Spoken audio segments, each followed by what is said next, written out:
The town of Brookhaven always woke up slowly. Mornings arrived not with urgency, but with quiet certainty, the kind that made the dew on the grass glisten a little longer and the birds sing a little softer. In a modest house nestled at the edge of a pine-lined road, Ben Harper stood by the kitchen counter, the smell of toast and brewed coffee curling around him like an old familiar song. At 36, Ben had the calm presence of someone who had seen enough of life to know what truly mattered. His hands, calloused from years of carving wood, moved gently as he spread jam across a slice of toast. The faint sound of small footsteps echoed from the hallway. And then, there she was, 6-year-old Lily, clutching her worn sketch pad, hair tousled from sleep. "Morning, Bug," Ben said softly, setting her favorite mug, yellow with a cartoon sun, on the table. "Morning," she murmured, still half in dreams, sliding onto the chair and pulling her pad close. She opened it to a fresh page and started sketching without a word. That was Lily, quiet, focused, always drawing. Ben had learned early on not to interrupt the first few moments of her day. They didn't need much, just mornings like these, soft and predictable. 15 minutes later, Ben reached for his keys and nodded toward the door. "Come on, sweetheart, let's get going." They walked the few blocks to Fernside Roast, the local cafe tucked between a vintage bookstore and an old barber shop. The bell above the door jingled gently as they stepped inside, a sound that felt like home. The place smelled like cinnamon, espresso, and the faint trace of old wood floors. Sunlight streamed through the windows, painting the checkered tiles with warmth. "Ben!" called out a cheerful voice from behind the counter. It was Greta, the owner, already pouring his usual. "And good morning to you, Miss Lily. Sucker." Lily gave a shy smile, her hand never leaving her sketch pad as she made her way to their usual table, by the window beneath a frame painting of maple trees in autumn. She always picked the seat facing outside, where she could watch the people go by. Ben followed and slid into the booth opposite her. Their routine was almost sacred now. Hot cocoa for Lily, black coffee for Ben, and a shared plate of waffles with berries. For Ben, Fernside Roast was more than a cafe. It was the one place where time slowed down, where the weight of being a single father, raising a daughter he hadn't planned for but couldn't imagine life without, felt just a little lighter. Lily was special, though Ben would never say that too loudly. She had come into his life 6 years ago, abandoned at the steps of St. Mary's Chapel on the edge of town, wrapped in a thin pink blanket with no note, no name, just wide, curious eyes staring up at him. He hadn't expected to keep her. But when no one came forward and the town's foster home filled up fast, Ben had stepped in, first temporarily, then permanently. And somewhere in between bottles, bedtime stories, and crayon-stained walls, she had become his whole world. Ben watched her now, her brow furrowed in concentration as her pencil moved across the paper. Lately, she had been drawing more faces, women with kind eyes, soft smiles, always looking just past the page. "You working on another masterpiece?" he asked. Lily didn't look up. "Maybe." Ben smiled into his coffee. Whatever it was, he knew it would end up taped to the fridge by tomorrow. Outside, the sun climbed higher, casting golden light across Maple Avenue. Inside, Ben and Lily sat side by side, unaware that today, what began like every other, would soon take a turn neither of them could have imagined. A moment was coming. A face would enter through the cafe's door. A voice would speak, and a little girl's question would echo louder than anything they'd ever heard before. The bell above the door chimed again, softer this time, but enough to make Ben glance up from his coffee. She stepped in like someone used to silence. Clara Monroe, best-selling author, public speaker, and the kind of woman whose name appeared on hardcover book jackets and literary festival banners. But none of that showed on her face today. Today she looked tired. Not physically, but somewhere deeper, like someone who had outrun something for far too long. She wore a pale green scarf knotted loosely at her neck, sunglasses pushed up into her hair. She looked out of place in Brookhaven, like someone who had meant to drive through town, not stop in it. Yet something in the air, or perhaps in herself, had led her here. "Can I help you?" Greta asked with her usual warmth, wiping her hands on her apron. Clara hesitated. "Just coffee, black, and maybe a quiet corner?" Greta smiled, already reaching for a mug. "Plenty of that here." Ben returned to sipping his drink, but Lily's eyes, normally fixed on her sketchpad, were glued to the woman who had just walked in. She watched Clara as if she were someone she'd been waiting for. Then, before Ben could stop her, Lilly slid out of the booth. "Lilly," he called softly, already rising. But she didn't answer. She walked straight toward Clara, sketchpad in one hand, her curls bouncing with each determined step. The cafe seemed to hush on instinct. Clara turned, startled, just as the little girl stopped in front of her. "Hi," Lilly said, voice clear and sweet. "Are you my mommy?" Clara froze. Greta behind the counter dropped a spoon. A nearby couple paused mid-conversation. Ben was at Lily's side in seconds, kneeling beside her, his voice a low, steady whisper. "Lily, sweetheart, we don't say things like that to strangers." But Clara didn't move. Her eyes were locked on the little girl's face, those hazel eyes, that soft mouth, the way she clutched her drawing like it meant the world. Clara tried to speak, but her voice caught. She knelt down slowly, her eyes still wide. "Why did you say that?" Lily held out the page. It was a drawing of a woman, gentle smile, long, soft hair, and eyes that looked uncannily like Clara's. "I see you in my dreams," Lily said simply, "and you have the same eyes." Ben stood frozen, caught between disbelief and apology.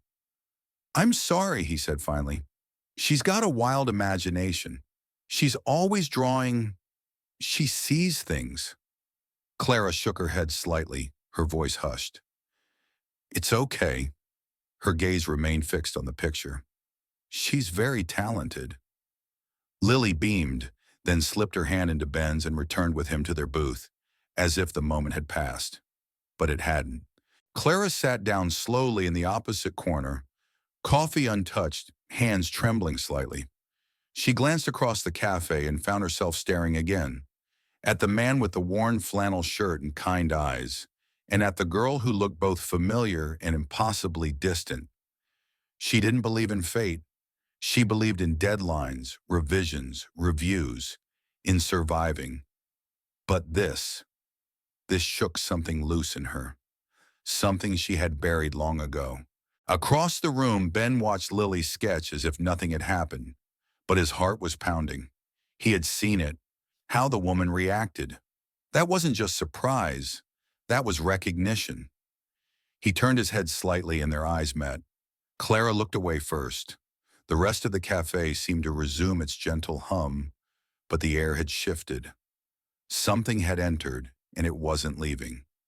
Clara didn't remember the drive home.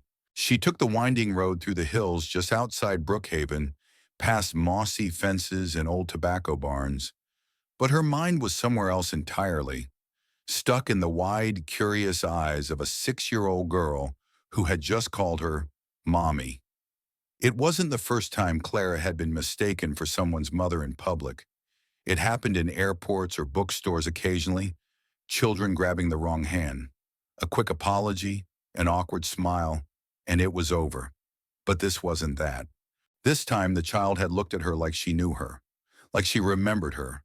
And the drawing. God, the drawing. It was more than a child's scribble. There was detail in those eyes, depth in the smile, and for a brief, terrifying second, Clara had felt something that had once been so familiar she locked it away. Clara parked her car in front of the old farmhouse she had rented for the month. She'd come to Brookhaven to escape the noise. New York had become suffocating. Book signings, interviews, deadlines that never stopped. Her editor called it a sabbatical. Clara called it survival. She stepped inside, the wooden floor creaking beneath her boots. The house smelled faintly of cedar and old linen. Her suitcase lay half unpacked in the hallway, a stack of unread manuscripts on the dining table. But none of it mattered now. She went to the desk in the corner and opened a drawer she hadn't touched since she arrived. Inside, wrapped in a faded silk scarf, was an old photo. Her, 17, hospital gown, eyes swollen from tears but smiling. In her arms, a newborn wrapped in a pink blanket. The baby's face was barely visible, but Clara remembered. The softness, the scent, the tiny grip on her finger. The photo was all she had left. They'd taken the baby the next day. Clara hadn't even been allowed to name her. Her parents had insisted, "You're too young, too unstable. This is for the best." She had signed the papers through blurred vision, hands trembling. After that, they had sent her away to a writing program in Vermont. No one ever spoke of it again. For years, Clara had convinced herself that chapter was closed, that the child had found a better life, a better mother, someone who hadn't been a scared teenager, terrified of holding her own baby too tightly. But now, staring at the picture drawn by a child she had never met, the walls began to crack. Clara sat on the edge of the bed, her fingers tightening around the photo. Could it be? No. She was being ridiculous. The odds were impossible. But then again, the girl had said she was adopted. Ben, was that his name? Had mentioned something like that in passing, and she had been left at a church. Clara knew exactly where her daughter had gone after birth. St. Agnes Chapel. Her father's lawyer had handled it all. It was supposed to be anonymous, untraceable. But what if? What if the lines of fate had twisted in a way no one expected? What if the little girl with the sketch pad and solemn eyes wasn't just a stranger? Clara's breath caught. She stood abruptly, heart racing.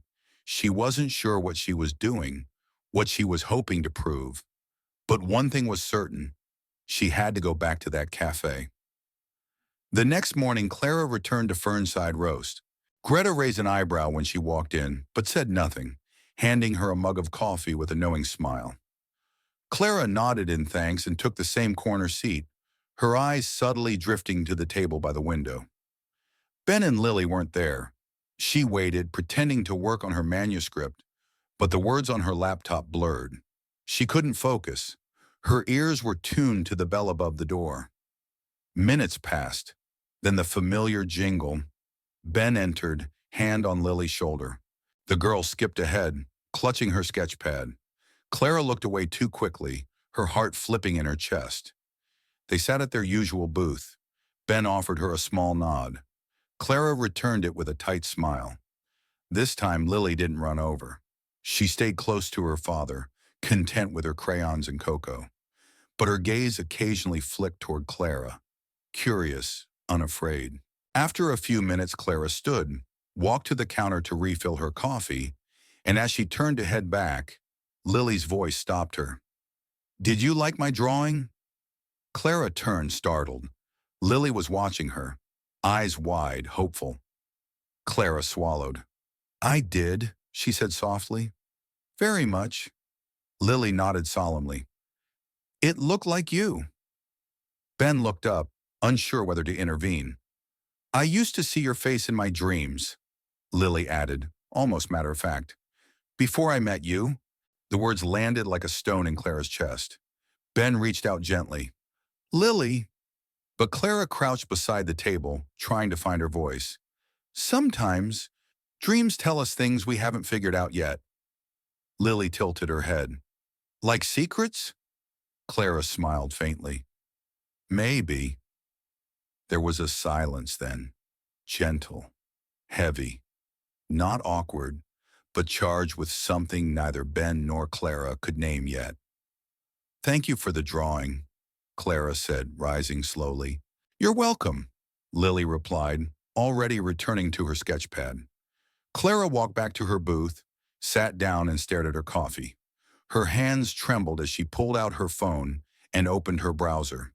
She typed, "Private DNA testing near Brookhaven." Clara never meant to come back a third time. The plan had been simple: write, rest, and disappear. No attachments, no interruptions.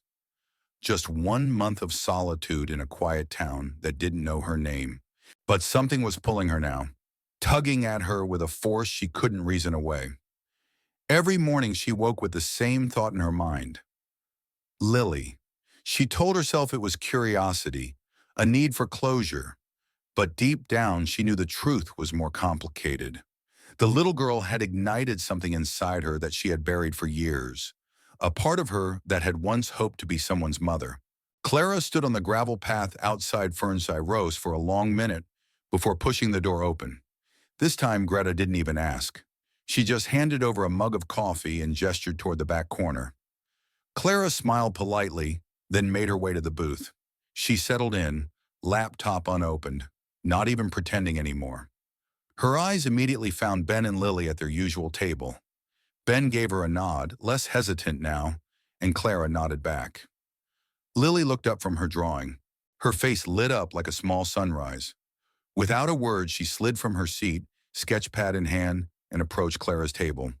Ben watched carefully but didn't stop her. "Hi," Lilly said softly. "Hi again," Clara replied, her voice catching in her throat. "I made you something else." She flipped the page and showed her newest drawing. It was the three of them, Lilly, Ben, and Clara, sitting together under the maple tree in front of the cafe. The word "us" was written in careful, crooked letters at the top. Clara stared at it, her heart aching in the most unexpected way. "That's beautiful," she whispered. Lilly beamed. "It's us, if we were a real family." Ben stood then, walking over slowly. He knelt beside Lilly, placing a hand on her shoulder. "I hope she's not bothering you," he said gently.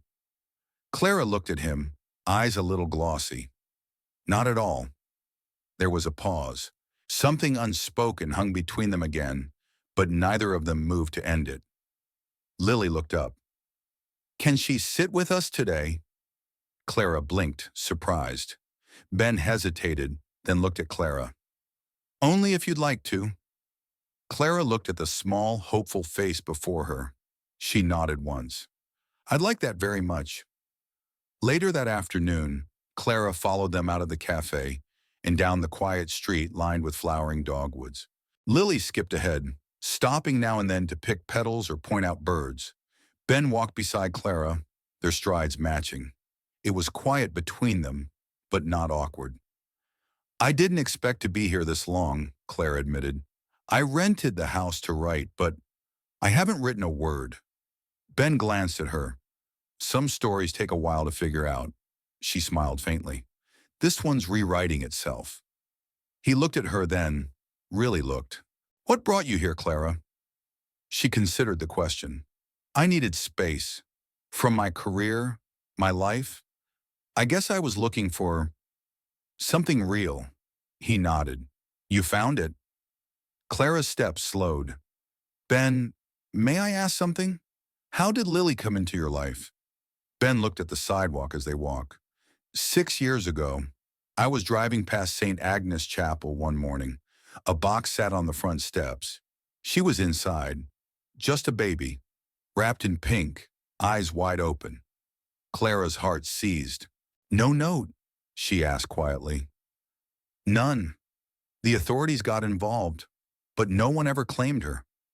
I couldn't stop thinking about her, so I kept checking in, holding her, feeding her. After a few months, I applied for adoption." "She became your daughter," Clara said softly. "She is my daughter," Ben replied, and there was no hesitation in his voice. Clara nodded. "Of course." They stood in front of the bookstore now, Lilly leaning against the window, sketchpad open on her knees. Ben looked at Clara again. "She's been drawing you for months, even before she met you. I didn't think much of it. Thought maybe it was just something she imagined." Clara exhaled slowly. "Sometimes kids sense more than we do." She didn't tell him she had sent in a DNA kit 2 days ago. She didn't tell him that she had listed unknown under maternal history, but her hands had trembled as she wrote her own birthday beside it. wondering if it would somehow come full circle. She didn't say any of it, not yet, because today wasn't about answers. It was about allowing herself to feel something again. The next few days unfolded in quiet, unexpected rhythm. Clara started showing up to Fernside Roast every morning, not with her laptop or a plan to write, but just to be there. For Lilly, for Ben, for something she still couldn't name. It didn't take long for the staff to stop treating her like a celebrity. She was no longer Clara Monroe, the author. She was just Clara, woman with a gentle voice and a gaze that lingered on the little girl who kept drawing her into every page. Some mornings Clara would arrive before Ben and Lilly, already sipping her coffee in the back booth. And every time the bell above the door chimed and that father-daughter pair walked in, she felt something stir in her chest, something fragile and oddly grounding.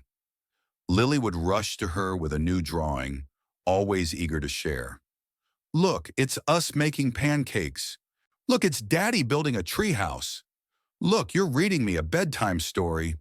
Clara would study each one like it was a masterpiece. They're beautiful, she would whisper, and she meant it. One afternoon after their café ritual, Ben invited Clara to walk with them down the trail behind the old mill. The three of them strolled in silence, the gravel crunching beneath their feet, the trees rustling gently above. Lilly skipped ahead, chasing butterflies, humming to herself. Clara glanced sideways at Ben. She's happy. She's always been bright, he said. But she hasn't smiled like this in a while. Clara looked at him curiously. She started asking about her mom a few months ago, he added quietly. At first it was just questions during bedtime. Then the drawing started. Women with long hair, kind eyes, always smiling. Clara's throat tightened. I didn't know what to say, Ben admitted. I never lied to her, but I couldn't give her answers I didn't have. Clara nodded slowly. And now? Ben stopped walking. He turned to face her, his voice softer now. Now she's drawing you. The words hung in the air between them, as real and heavy as truth itself. Clara looked away, her fingers brushing the strap of her bag.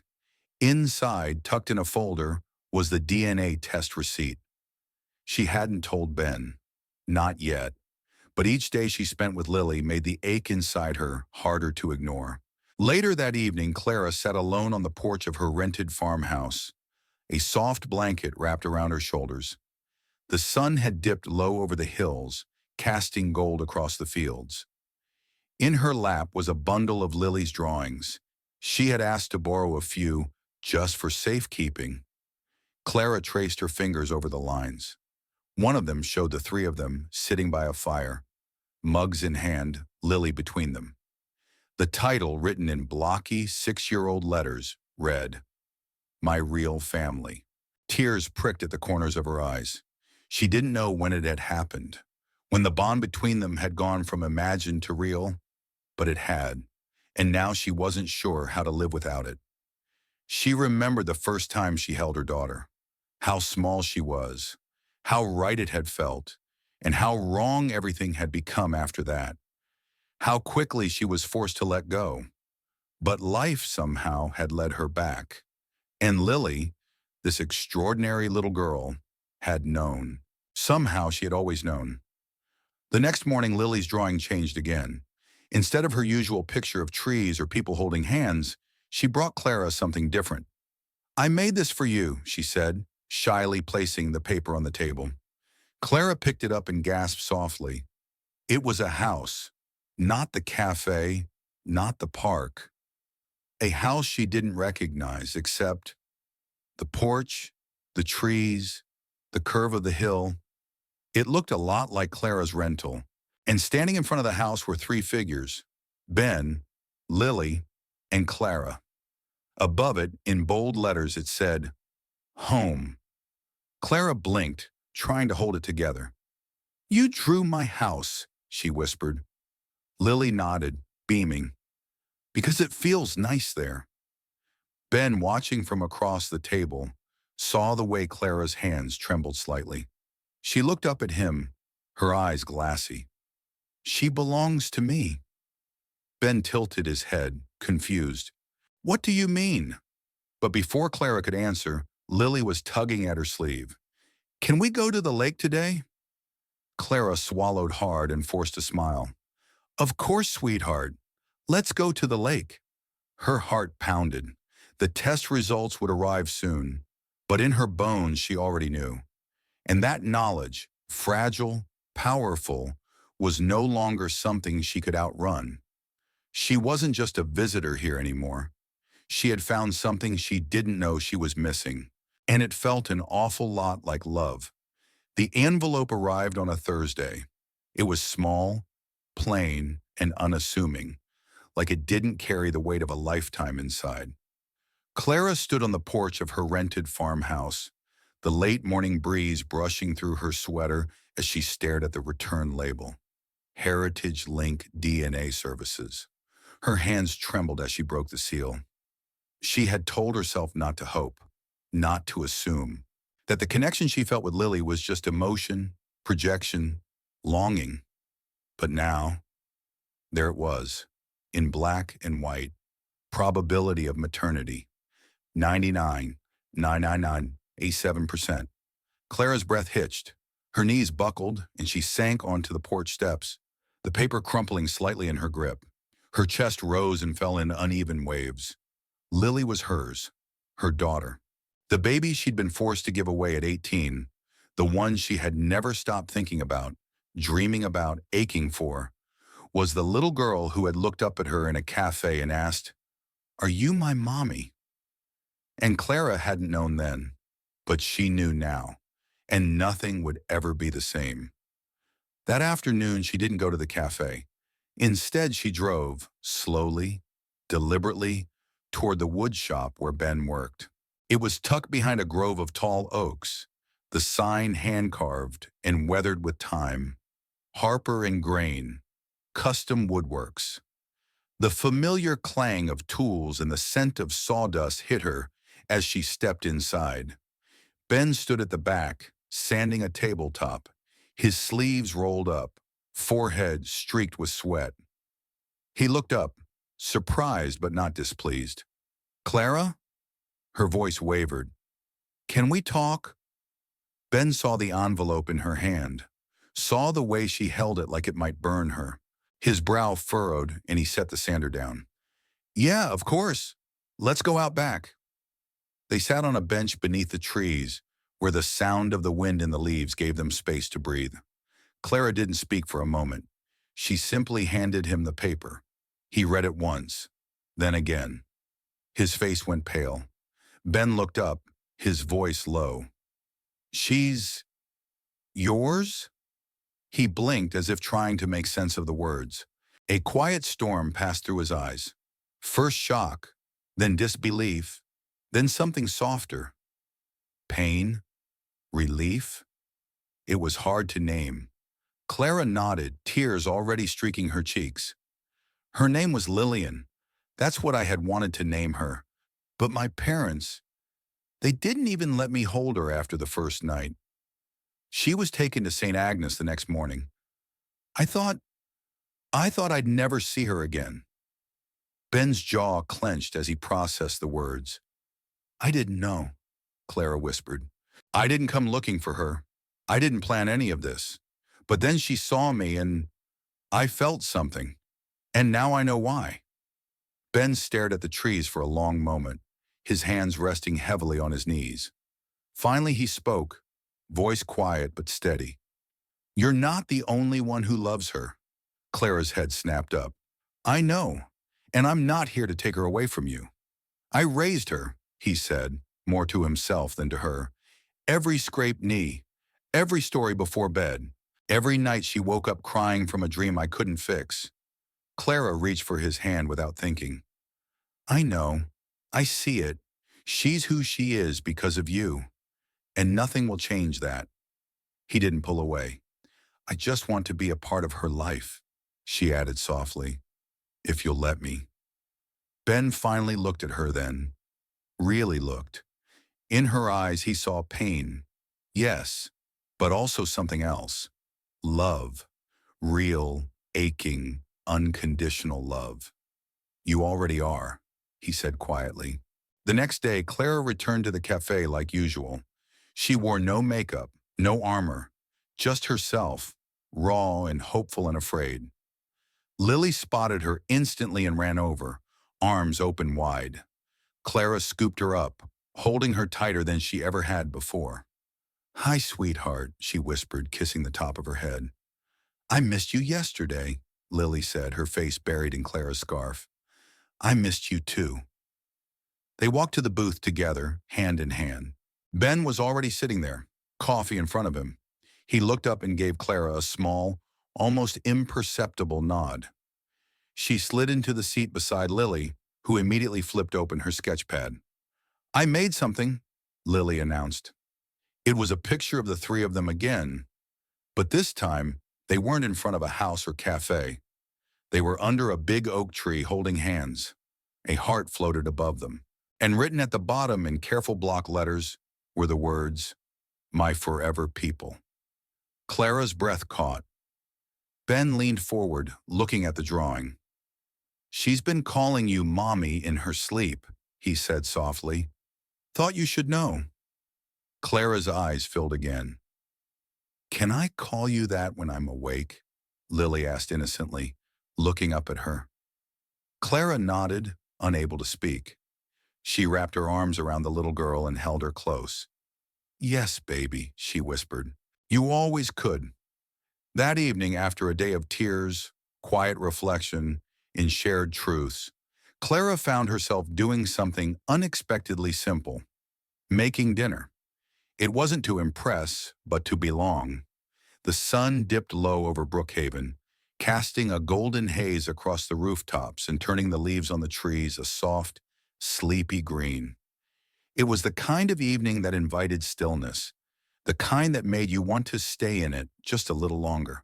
Clara stood outside Ben's home, fingers nervously gripping the handle of the casserole dish she'd brought over. It was nothing fancy, just baked macaroni and cheese, but she'd made it from scratch, Googled the recipe, triple-checked the oven temperature. She hadn't cooked a real meal in years. "Everything okay?" Ben's voice came from the open doorway, a gentle interruption to her thoughts. Clara looked up and smiled faintly. "I didn't burn it," he chuckled. "Then you're already doing better than me." She stepped inside, taking in the soft warmth of the cabin-like home. The wooden floors creaked softly under her feet. The walls were lined with books, hand-carved furniture, and drawings. Dozens of Lilly's creations hung proudly on the fridge, thumb-tacked to cork boards and even framed in simple wooden frames. "Hi, Mommy," Lilly called from the living room, her head popping up from behind a stack of picture books. Clara's heart did a full somersault. She would never get used to hearing that word. Not because it didn't feel right. Quite the opposite. It felt like something she'd been waiting a lifetime to hear. "Hi, baby," she replied, setting the casserole on the counter. Ben took over warming dinner while Clara helped Lilly set the table. The little girl hummed as she placed napkins, sliding forks slightly crooked, but smiling with pride. "Are you staying for bedtime too?" she asked. "If it's okay with your dad," Clara said gently, glancing at Ben. He nodded. "It's more than okay." After dinner, they all curled up in the living room. Ben stoked the fire. Lilly pulled out a blanket and insisted on sitting between them. Clara read aloud from one of her own children's books, one she had written years ago, never imagining she might one day read it to her own daughter. Halfway through, Lily's head began to droop, her eyelids fluttering like butterflies too tired to keep flying. Ben lifted her into his arms and carried her to her room, Clara trailing behind, heart full. Together, they tucked her in. Clara brushed back Lily's curls, pressing a kiss to her forehead. "Love you," Lilly mumbled, barely awake. "We love you too," Clara whispered. Later that night, after Lilly had fallen into deep sleep, Ben and Clara sat on the porch, coffee mugs in hand. The stars glittered above the treetops, and the hum of summer crickets filled the air between them. "She asked me today if you were going to move in," Ben said with a soft smile. Clara looked down, then met his gaze. "And what did you say?" I said maybe one day, he replied. If it's what you want. Clara exhaled slowly. It is. There was a pause, quiet, comfortable, but charged with something new, something unspoken. I'm learning, Clara said softly, eyes still on the trees. How to be here, how to be enough. You already are, Ben said. She feels it, so do I. She turned to him then, truly looking at him. This man who had stepped in when no one else had, who had raised a child not born of his blood, but with more love than most ever could. Thank you, she said, her voice breaking slightly, for giving her everything, for not closing the door when I showed up. He shook his head. She's always been waiting for you. Maybe I was too. They sat in silence for a while, shoulder to shoulder. The air was thick with summer, but neither of them minded.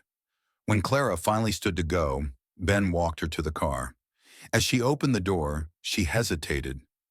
I was thinking, she said, reaching into her coat pocket. She pulled out a small drawing, one that Lilly had handed her earlier that evening. It showed a tiny wooden house, a big oak tree beside it, and 3 stick figures. Clara, Ben, and Lilly. Above it, in crayon bright letters, were the words, Our Beginning. I think she's already written the first page, Clara said with a smile. Ben reached out and took her hand. Let's not stop there, he replied. And just like that, something unspoken between them began to take shape. Not a perfect picture, not a tidy ending, but a beginning, one they would write together. Summer settled softly over Brookhaven. Morning light filtered through tall trees like golden lace, and the days passed with a kind of slowness that made you want to memorize them. For Clara, each moment felt like a thread being woven into something permanent. She began spending most of her days at Ben's house. It started with small things, helping Lilly with breakfast, reading on the porch while Ben worked in his shop out back. But soon the small things grew. Grocery runs together, planting flowers in the front yard, teaching Lilly how to knead biscuit dough on quiet Sunday mornings. Clara was still learning. She burned pancakes, folded laundry the wrong way, once accidentally used dog shampoo on Lily's hair. But no one laughed at her. Well, Lilly did, but only with affection. And Ben? He simply stepped in when she stumbled, quiet, patient, steady as ever. One afternoon, Clara sat at the kitchen table, flipping through a stack of papers for a new children's book idea. One inspired by a little girl with big eyes and a magical sketch pad. She caught herself smiling as she wrote. She didn't realize Ben was watching her from the doorway. You're glowing, he said. She looked up, surprised. What? He shrugged with a small grin. Just saying what I see. Clara blushed, brushing hair behind her ear. I don't know what I'm doing, Ben. Half the time I feel like I'm pretending. You're not, he said, coming closer. You're showing up. Every day. That's not pretending. She looked at him then, her eyes soft. And what about you?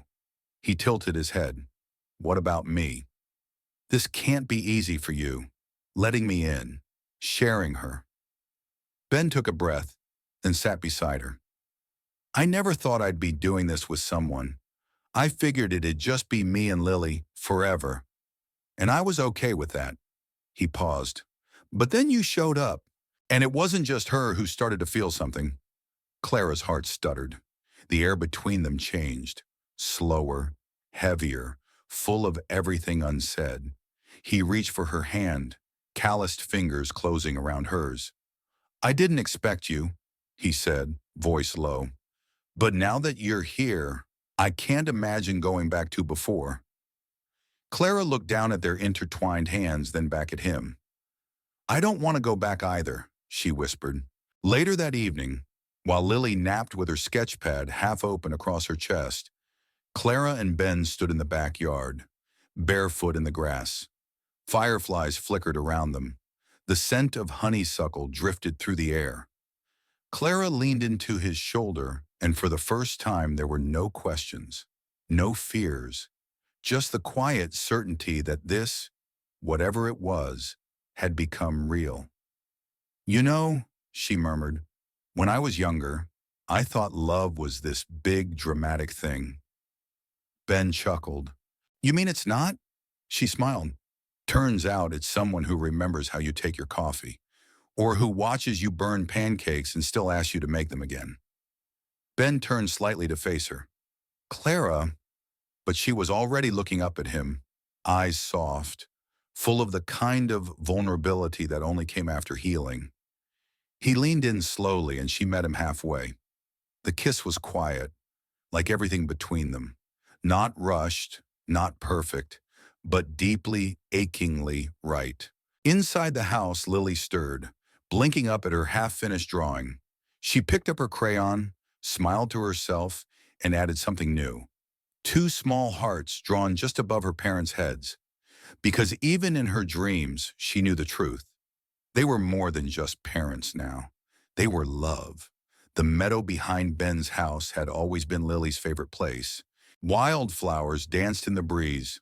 Butterflies hovered above clover patches, and the sun poured down like honey over everything it touched.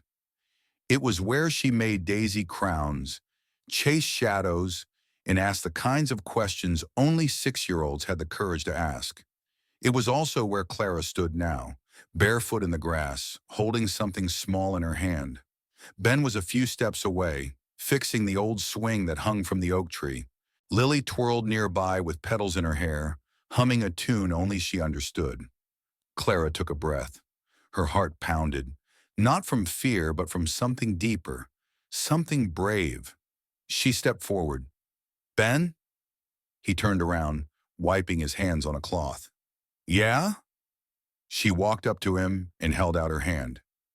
Resting on her palm was a small wooden ring, carefully sanded, polished, carved with the tiniest etching of a maple leaf, the very same design Ben had once burned into a keepsake box for Lily. He stared at it, then at her. I know this probably isn't the usual way this goes, Clara began, her voice soft but steady. But you've never been just the usual kind of man. Ben blinked, speechless. I spent years building a life that looked perfect on the outside, she continued, but none of it ever felt like home. Not until you, not until her, not until here. She swallowed, her eyes shimmering. I don't want to just be someone who visits your world.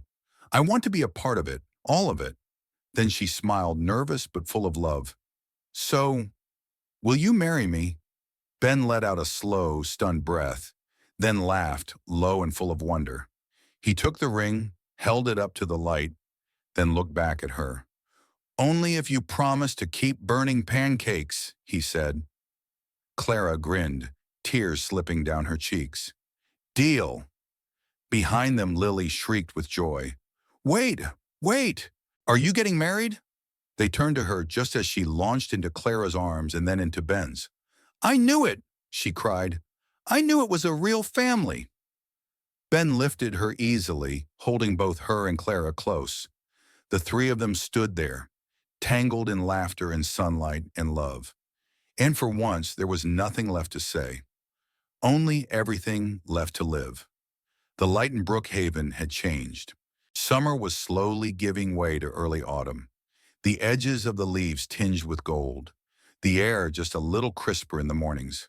But inside Ben's home, everything felt warmer than ever.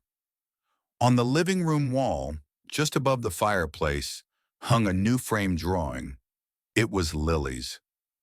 3 figures stood beneath a wide maple tree, Ben, Clara, and Lily, holding hands beneath a sky full of stars. Above them, written in careful, colorful letters, were the words, Our Family. Beneath it was a smaller line, added later in pink crayon, Forever. Clara stood in the kitchen, humming as she stirred soup on the stove. Her apron was dusted with flour, and her hair was tied up in a loose knot. She wasn't dressed for a red carpet or a book signing. She wasn't juggling deadlines or dodging press. She was home. Ben entered through the back door, arms full of fresh-cut wood, cheeks flushed from the cool air. He set the pieces down near the hearth and looked over at her with a smile that still made her heart skip. "Dinner smells good," he said. "It'll taste even better if you help me set the table," Clara teased. They moved around each other with the comfort of people who had found rhythm in shared days. No longer two strangers from different worlds, just two hearts that had chosen to grow in the same direction. In the living room, Lily lay on her stomach, crayons spread around her like sunshine. She was sketching again, this time a garden, with her and Clara planting seeds while Ben built a fence in the background. She glanced up and grinned.